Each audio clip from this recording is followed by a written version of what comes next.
This program is brought to you by Teachers College, Columbia University.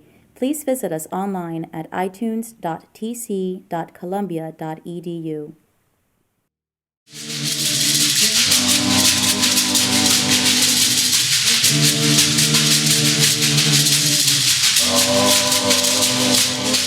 To do that on time, she said. I'm nervous, but I'm calm, centered, and balanced, and I know all of you. I have a story to tell, and I told it to another friend this morning. In approximately, I'd say roughly the year is about 1910, a Native American woman gets up in the middle of the night. She's been summoned. She lives in South Carolina. It's cold, but she knows she has to go. She goes to her barn and hitches up a mule named Sal. And she tells Sal, we have a baby to deliver. And Sal, who seems to understand her when she speaks to him, stands quietly while she hitches him up to her little buggy. And out she goes into the night. She has a whip that most people use on their animals or horses or mules that pull their conveyances at the time, but she never needs to use it. She goes to a lady's house, and again, this woman delivers a baby. She has never lost a baby. She has never lost a mother in all her years of doing this. She goes back for another 7 days. While this mother rests, she takes care of her baby. She cleans her house. She teaches her about childcare. She washes her clothes. That woman was my grandmother. Her name was Ellen Bland Butler. She was born in 1875. She's a Native American woman. She's a community health educator. John goes by his friend's house early in the morning. They're both Vietnam War vets. Tells his friend who has diabetes, I know. He does not ask him. He says to him, I know you've taken your medications this morning and you've checked your blood sugar. His friend answers, no, I forgot. And he says, now remember, your nurse told you to do that. He said, yeah, you're right. I guess I should, shouldn't I? He said, yeah, you should. So the friend takes his blood sugars, writes it down, and takes his medications. The man who comes into the house, John, is a community health worker. The person he spoke to was a patient of mine. Okay, how do we switch this thing?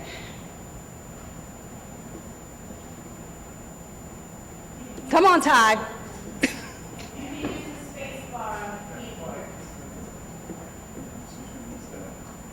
Okay, what is a community health educator or community peer educator? Well, according to the Center for Disease Control, community health educators work exclusively in community settings.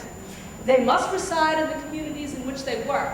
They must understand the language, the culture, and what is meaningful to the members of that community. They serve as a linkage to the healthcare system for those underserved members of their community, and they may also educate a provider on what the community needs, as well as assist with cultural competence.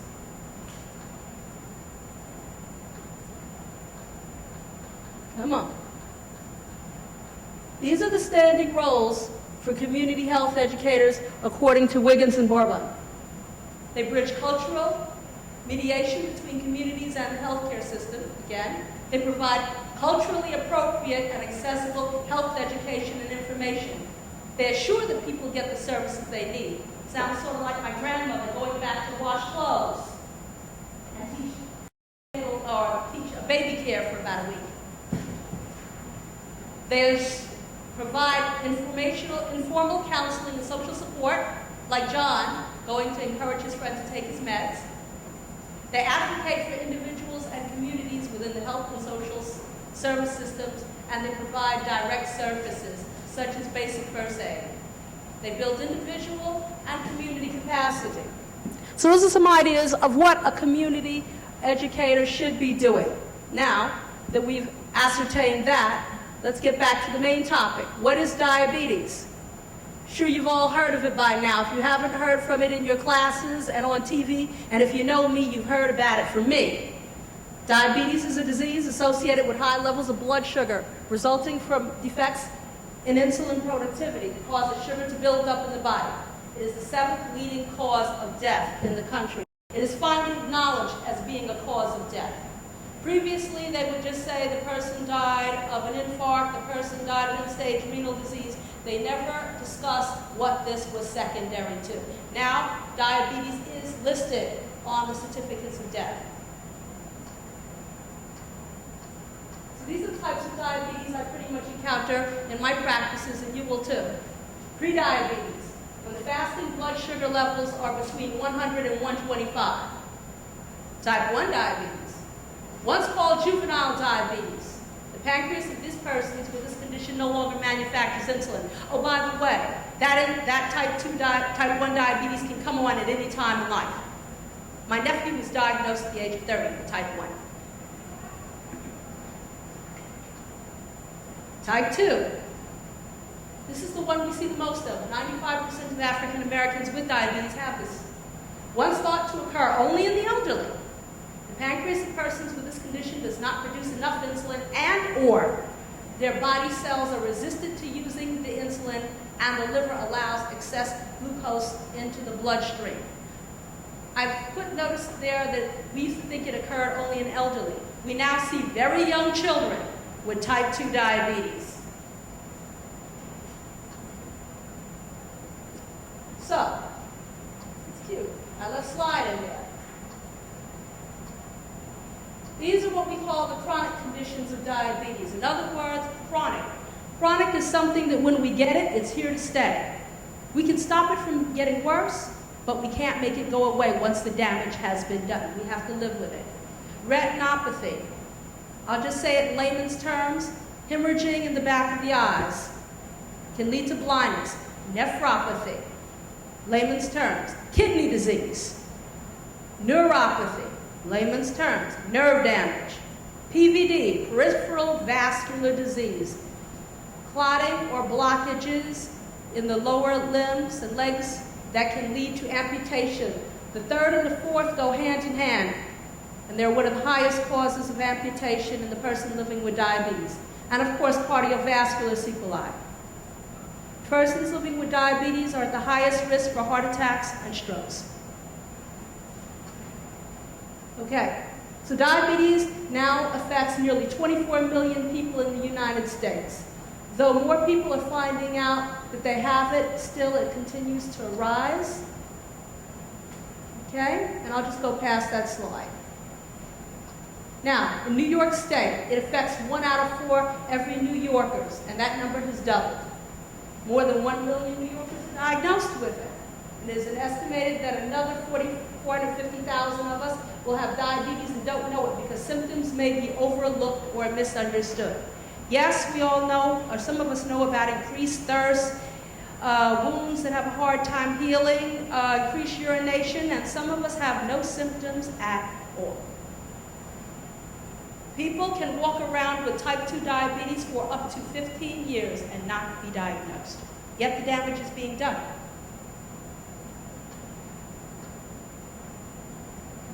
So this is how the cost of treatment is just completely on the rise. You can see the numbers there.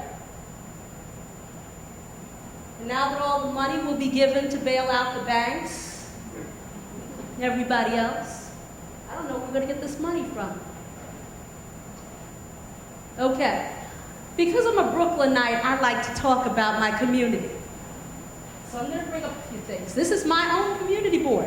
This is where I live, this is where I breathe, this is where I play, this is where I work. Community Board 3. The New York City Department of Health lists this community board as has the highest rates of obesity, which is one of the leading predictors for developing diabetes. Now, I walk the streets in this community board. Keep the mic near the mouth. Pardon me, doctor? Keep your mic near the mouth. Oh, sorry, doctor. Can you hear me? Everybody can hear me? Okay. In this community where I live, There's a McDonald's. There's 4 or 5 of them within a walking range. Stop. It's the truth. Within range of my own home. There's a bodega. One on this corner, one on that corner, and one on the third. I'm just talking about on my block. The foods there are pretty much cookies, cakes, candies. If there is milk, it's high fat. There's a lot of high fat foods, a lot of processed things that you can make quickly in a microwave. That's not so good, but nevertheless it's there. Nutrition education is needed. And minority men, the men that live in my community, are at increased risk for diabetes, hypertension, and prostate cancer, yet they don't go to the doctor and they don't get these conditions treated. This talks about other areas of Brooklyn also screaming for the same help. Obesity continues to plague residents of the Crown Heights community. Ocean Hill, Brownsville. Again, we need nutrition education in the community to identify and assist persons who are not eating properly and are at risk for becoming obese. Diabetes is on the rise in this community. We need services to combat these health challenges. Okay. I'm sure you've heard about the loss of Mary Immaculate and St. John's Hospital in the Queens sections of New York. Have you not? Yes. Those 2 hospitals belong to a massive corporation once known as Catholic Medical Centers of New York. One of those hospitals was St. Mary's Hospital of Brooklyn that I worked for about 10, 11 years. It was there serving the community for approximately 123 years.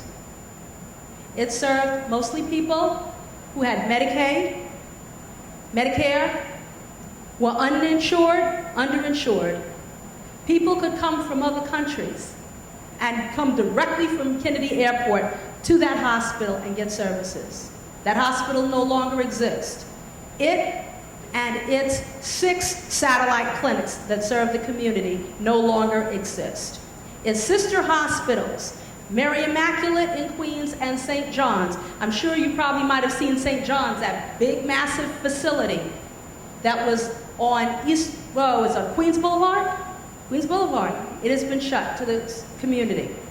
No emergency room, no WIC programs, no outreach clinics, nothing is left, no beds.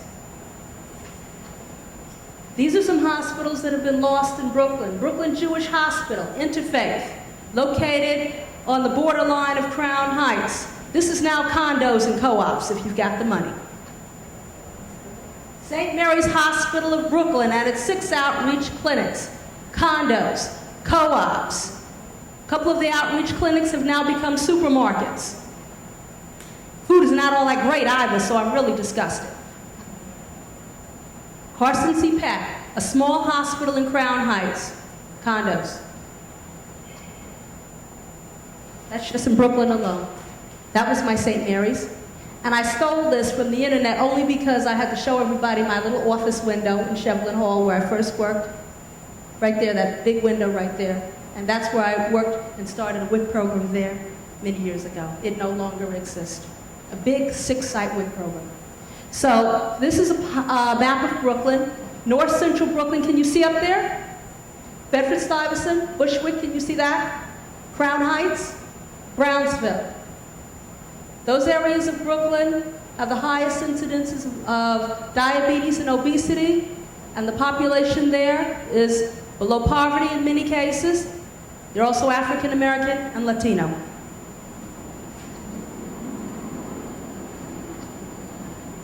Along with the loss of the hospitals, we have lost our diabetes programs. Wyckoff Heights Hospital has lost its diabetes program, no longer exists. Brooklyn Hospital, another major hospital downtown Brooklyn, has lost its diabetes program due to funding.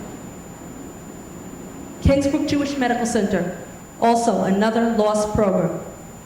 All services there for the community that no longer exist.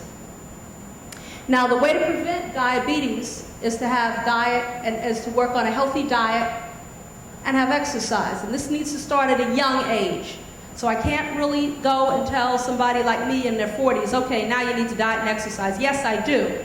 But considering the fact that type 2 diabetes can begin as young as 2 and 3, this needs to start at a young age, and it needs to start with the parents. Now, this picture I put here because you see these two children here, and this precious child, you see, and she's starting to get fat already, or should I say overweight. The correct term is pediatric overweight. Now, it took me 40 years to get those rolls, and I think I'm entitled to them at this point. Those are not rolls you should have at 10. You didn't earn those rolls yet. Okay. Now, prevention of the chronic complications of diabetes. We need a diet and exercise and a healthy weight. We need to do our blood sugars if you already have diabetes. We need to maintain an A1C of less than 7%. We need to get a blood pressure of less than 130/80. We need a cholesterol, an LDL, that we call that the bad cholesterol. It needs to be less than 100. And we need to take those medications as prescribed. Okay? This does not always happen. Now, here's where the problems begin. The present providers of diabetes education are physicians, medical doctors, doctor of osteopathic medicine, optometrists, and they really don't possess the time. So many of them just say, do this and let the patient go. Here's a bottle, take the medication, go. Just do it. Old paradigm, right? Just do it. Don't ask, just do it. Nurses such as myself, nurse practitioners, nurse specialists and RNs, physician's assistant, these are all the present providers. Now, wait a minute. Oh, never mind. You fight with that, Ty, and I'll continue to talk. All right. Now, what happens is that there is a credential. It's known as CDE. Have you heard of it? Certified Diabetes Educator. That's what I am. Only doctors, clinical psychologists, registered nurses, occupational therapists, pharmacists, and physical therapists, and I believe social workers, can become certified diabetes educators. And that's a problem considering that we need more people out there. Dietitians, mention that. Now, to become a certified diabetes educator, you have to have some experience. Unfortunately, this experience must be paid experience. You have to work, once you finish your licensure, you have to work a minimum of 2 years and must have a minimum of 1,000 hours, and you must be employed. In other words, you must be making a salary in this position. Now, they want your salary to be commensurate with other diabetes educators in the area in which you live. Now, for example, the average registered nurse certified diabetes educator in New York City makes between $85,000 and $125,000 a year, not including perks. What are perks? Speaking engagements, consulting for companies, so forth and so on. There's only one problem. That's not a lot of money. You can't do much with that money, not in today's economy. I don't know about you, but I don't know how you can live on that. Still, a small organization that wants to start a diabetes program may not be able to afford that type of salary. So, once all of that has been completed and you manage to get the correct salary and you manage to get a job that's willing to let you be a diabetes educator without being certified, then you can apply to take the exam. And the exam applications are very strictly audited. Now, that's a problem, because that means less diabetes educators out there to do the work. So who does it? Well, the American Diabetes Stand has decided that, yes, diabetes educators they would rather than be certified, yes, they would rather than be educated, and they must have recent experience, they keep on going and going, but I'll go to the next slide in a few minutes. I'll stop here for a second and say that this problem here, and I just feel compelled to stop and talk about it, and I'm waiting for the slides. The problem is that when you become a diabetes educator, the hospitals want just certified people. They won't hire you unless you're certified. So they would rather not have a diabetes program without a certified professional. So people don't get treated. Even though, and that's my statement, the facility is willing, the position, if they do give it to them, is contingent upon passing the exam in 1 year. What if you don't pass it? Please go to the bottom. With all this in mind, the American Diabetes Association has decided that they need lay health and community workers and peers to provide information and support. So now we can get past the nurses and the doctors and the dietitians and the exercise physiologists, et cetera, and so forth, and we can go and have community health educators assist us in the provision of care. Okay? So these are some competencies that were shared with me by a colleague of mine that works in the CDC. We talked about the roles earlier. The person who's a peer educator just needs to have a relationship with the community, a desire to help the community. Strength and courage, respectfulness, persistence. Very important that you're willing to persist. You must be able to communicate, have knowledge, which you can get. Capacity building, be interpersonal. Be willing to coordinate service, be willing to teach, be willing to advocate, be willing to organize for your own community. So these are some examples of programs that have used this concept. One is the Kentucky Home Place Project, the Diabetes Partners in Action Coalition, Healing Our Village. That term, wellness connections, that's not a typo there, that's actually the way it's spelled. They started in October 2008, and they're training medical assistants to become diabetes educators in the community. I'm very pleased with that program because I'm beginning to work with them. Bedford-Stuyvesant Family Health Care Center. This is small center is providing diabetes education to their patients and peer education. And one of the peer educators is now teaching cooking for all the classes that come along. So in other words, they're taking traditional recipes and making them lower in fat, lower in calories, lower in sodium, but still delicious. I'm very proud of this program. Where are we? Okay, this is another great program. This is a very in-depth program. This is the Indian Health Service Community Health Representatives Diabetes Program. This program, the training for their community health educators may take up to a year and then some months. The training is ongoing, and they learn everything from CPR, community resources, tribal customs, healthcare resources. They even learn defensive driving. Now, I didn't understand the concept of learning defensive driving, but I guess if you're driving a client to see the doctor and you're advocating for them, you never know. This is my favorite. Healthy Families, Arthur Ashe Institute for Urban Health at Long Island College Hospital. This community-based program has just started to do a great work in Brooklyn. Their community health educators are being trained to work in the projects. Now, the average person doesn't want to visit somebody in a housing project, much less go in there and help somebody. As I spent many years as a home care nurse in the past, I know what it's like to go in projects in New York City. Sometimes they're dirty, they're cold, they're scary, the elevator's out, you gotta walk 21 floors up to see old grandma on the top level, and she must be seen today. What do? Cross yourself and walk up 21 flights of stairs. But can you imagine mobilizing people who live in that housing project on a daily basis? Can you imagine that they live there? They feel comfortable working there. They would be willing to do the work, wouldn't they?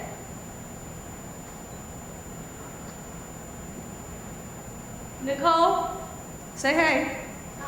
Okay, the lady saying hey is the Deputy Executive Director of the program that I just mentioned.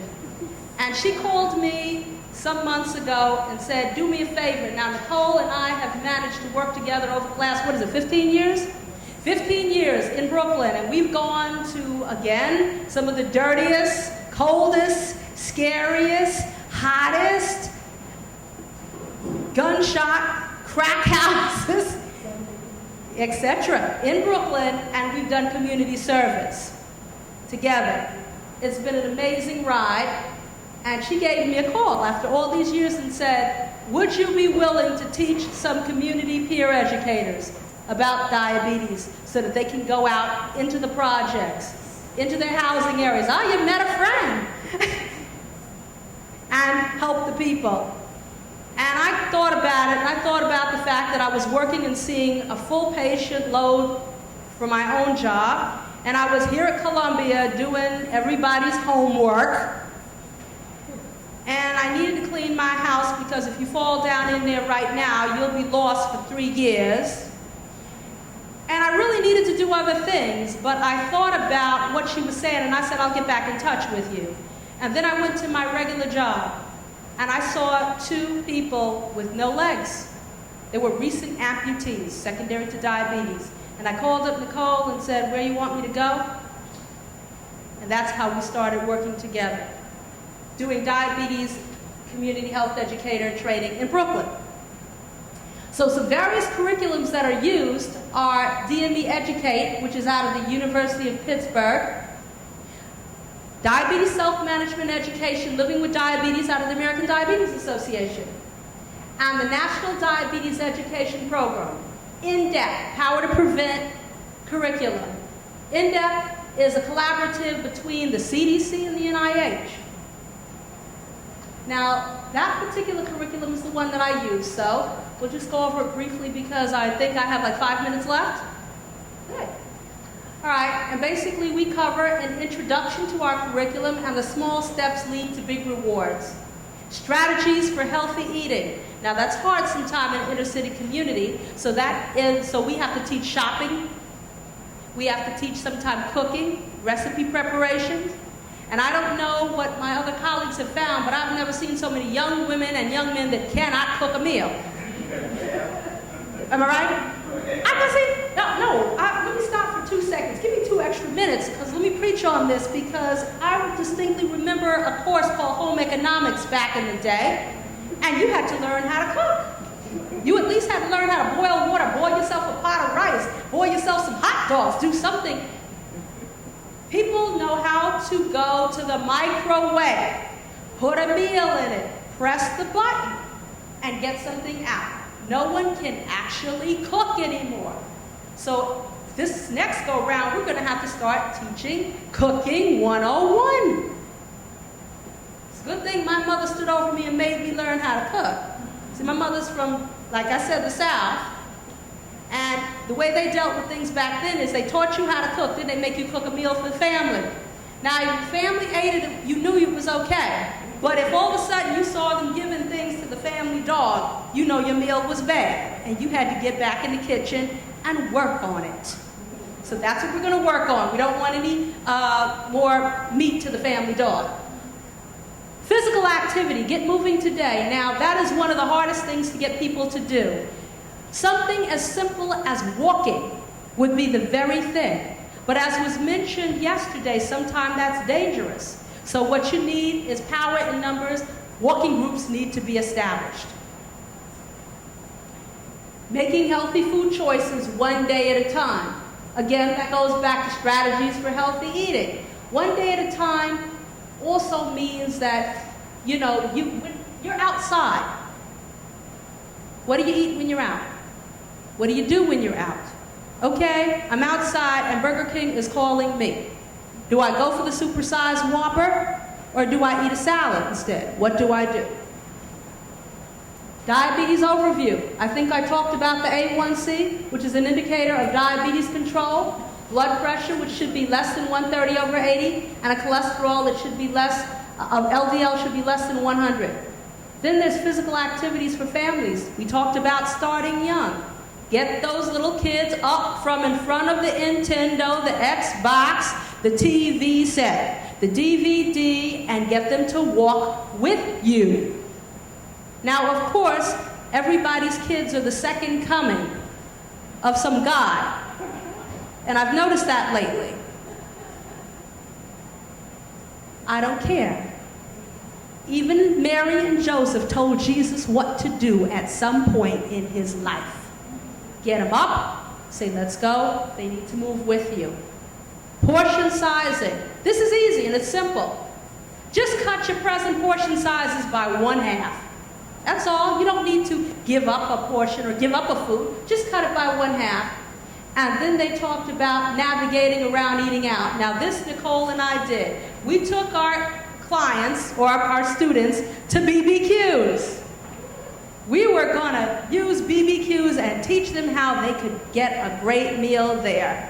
So of course they chose chicken, they chose salad, they chose a baked potato. Nicole made me send my chopped barbecue and coleslaw back to the kitchen.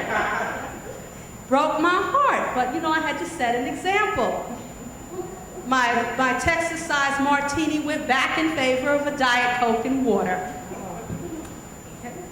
Oh, I got my 2 minutes. Thank you, love. So then the last thing is partnering with your healthcare provider. The old paradigm is dead. You can talk. We teach our peer educators to tell their patients, you can talk to your healthcare provider. We're no longer called patients anymore. We're called clients. And your client can fire you, can't they? So that means I tell them to have a notebook. Tell your client to have a notebook. They go inside, write down the questions, and when the doctor's done with his 15 minutes, open your mouth, open your eyes. Okay, take this prescription. You say, hold it, doctor. I have some questions to ask. And then you ask those questions and write down the answers. We teach them to never let a doctor tell you everything is okay. Ask them what okay means. Find out your numbers and compare them up against the guidelines. And we celebrate big rewards. Now, 50% of my mother's children have diabetes. I'm one of them. And that presents a problem from time to time because I love to eat everything in sight. But I tell all of them and my patients and my clients and the peer educators, there's something known as an occasion. There is a wedding. Depending upon your culture, there's a funeral. There's some occasion where you come together and you eat. We teach them, if you watch your diet on a daily basis, then when that occasion comes, go ahead and enjoy yourself with your family, because it's not going to do that much damage to you. Everybody's allowed to live. And when you give somebody leeway and tell them, I understand how you feel, you're going to get more, I'm not going to use the term compliance because I hate that word, but more adherence to the medical plan of care and more participation in their own care, which is even more important. I'm going to stop now because the last slides pretty much talk about the Native American community and a poem that they had. But the poem goes on to say, I just want to help my people. What our future goals for Brooklyn, and I assume all of you are going to take this and go with it, are to not only have our patients, or have our, wrong term, not only have our peer educators become advocates, we want them to do point of care testing. We want them to help that grandmother who can't see check her blood sugar. We want them to take blood pressures. We want them to help them check their feet so that you will not have any more negative outcomes. And this is a wound on one of my patients' feet. All that is a foot fungus. That's a foot fungus. Now, when you think of foot fungus, you think of athletes' feet and little cracking between your toes, right? A little itching and going like this. This is a woman living with diabetes. That's what a foot fungus becomes for her. Perhaps if someone could have gone to her and worked with her and checked her feet for her, this would not have progressed to this point. I'm going to stop now. Oh, he says I have 9 minutes for questions. Questions? If any. Oh, you understood all that. Okay, thank you. Oh, sorry. The NDEP National course, Diabetes that's Education. what the educators teach the community, or that's what you teach the educators? That's a training for the educators, and you can get that for free. And to get that? How do you- Okay, what I'm going to do is I'm going to give you the website before you. You can get that curriculum for free. It's the Power to Prevent in-depth curriculum. It can be. And is there any kind of certificate for diabetes community health educators or? Many programs have them. We're starting to have ours. It's needed, so we want the training to be a little bit more rigorous. We want to empower them and we want to let them know that they're important. So we're going to start to do that type of That's how you're certification. working with Brooklyn? Yes, that's our work. That's what we're starting in Brooklyn. The curriculum is taught by a CDE. So all you have to do is get a hold of the American Association of Diabetes Educators and ask for a CDE in your area. And I'm sure they'll be very happy to do it. So CDE can teach this? It is a CDE who does the teaching. As a matter of fact, in all of the cases, American Indians, Native American associations, the Health Connections, all of the curriculums are taught by CDEs. Remember what I was saying about CDEs being so hard to come by? So we need to get the ones that we have here and put them to work to create the community health educators. Just one more question. Is this in Spanish? Is that in Spanish?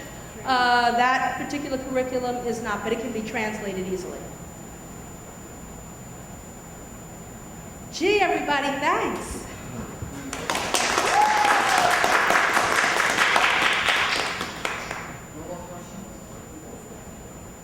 Oh, let me get this foot off here. No.